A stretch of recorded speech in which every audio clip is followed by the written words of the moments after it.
So if you're wondering that you really need LTE version to take and make calls and send text messages on your Galaxy Watch 8, good news, you can text and call directly from your watch even without LTE. Here is how. Alright guys, so for that, make sure your watch is properly synced with your Android device.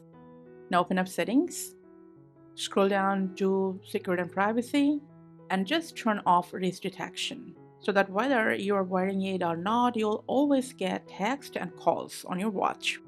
And apart from that, also from settings, scroll down to notification, from there to app notification, scroll down to messages and make sure text notifications are allowed on your watch. Now go back to notification settings, to phone notifications on watch, and make sure to select always show on both. And apart from that, redirect yourself to your synced Android phone, open up the Bluetooth settings. You'll see your watch its name in here. Just enter the settings and make sure it's enabled for phone calls. And then you are good to go. So whenever your synced Android gets an incoming call, you will get it on your watch as well. You can take the calls directly on your watch. You can also directly call someone from there as well.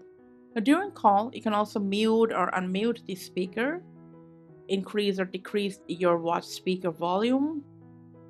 And from this three dot, if you want, you'll be able to switch the call to your phone.